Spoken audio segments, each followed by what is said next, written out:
All good? Yeah. Okay. Good morning. I'm Sergeant Hungerford with the Jacksonville Sheriff's Office, Traffic Homicide Unit. This briefing is in reference to a traffic crash that happened this morning that sadly resulted in life-threatening injury to a juvenile. It was in the 2400 block of King Street at approximately 8:38 this morning. A Honda CRV was eastbound in the 2400 block of King Street as two juveniles were attempting to cross the roadway. One of the juveniles was struck on the inside lane by the CRV. The driver stopped and remained at the scene and is cooperative. There are no indicators of impairment. Detectives have already mapped the scene and they'll be evaluating speeds to see if that was a contributing factor. And at this time, I'll take any questions you may have. You said two juveniles, so do you know the ages of the two people who were running or going across the street? Yes, sir. One was 12 and one was 13. And which one was hit? The 13-year-old was struck by the car. Were they related? Yes. How so? They're family members. Are they brother? Are these boys? I'm not going to disclose that just yet.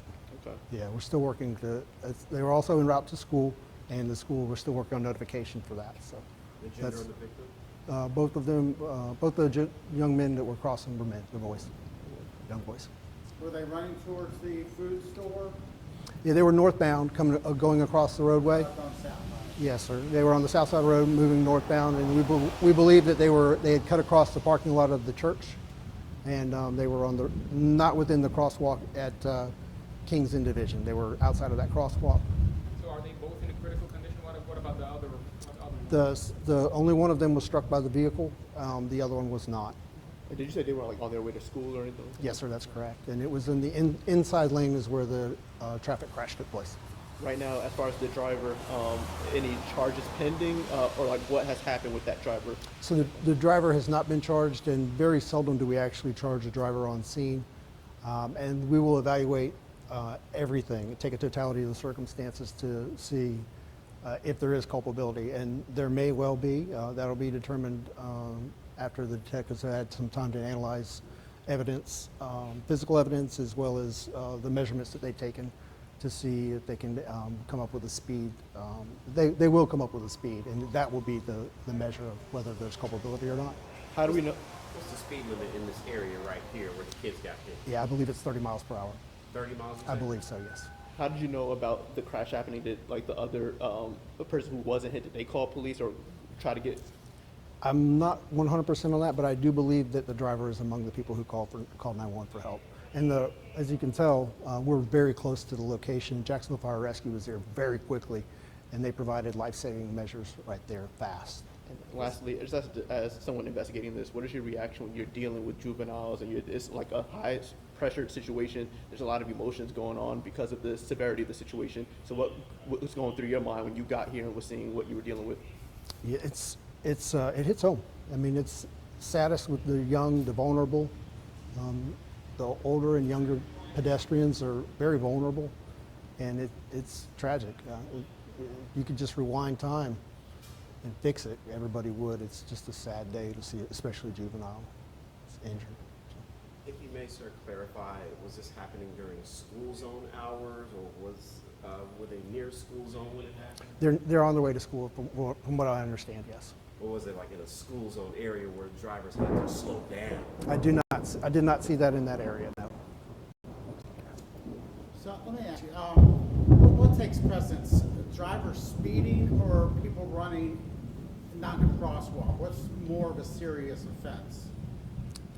That's a very good question, and they're both serious. So for this scenario, it appears that the two boys were not within a crosswalk, so that is a piece of the puzzle, but that's only one piece of the puzzle.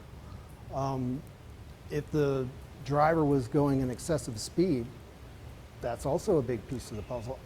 There aren't any indicators right now to show that. Based on physical damage and the stopping distance, it doesn't appear that the driver was doing a great deal of speed at all. But that's why we have detectives and we have sophisticated machinery to map the whole scene from the beginning to the end. And then they do some intense mathematical equations to determine speeds. And they're really good at that. We've got some of the best detectives in the business. So we'll have that information soon. And that'll come through the Public Information Office. This is my last one. Sure. Any signs that the driver in this situation was distracted, maybe switching the radio, texting while driving, whatever? That's always a possibility. And I do believe that one of the brothers indicated that he thought she was on the phone.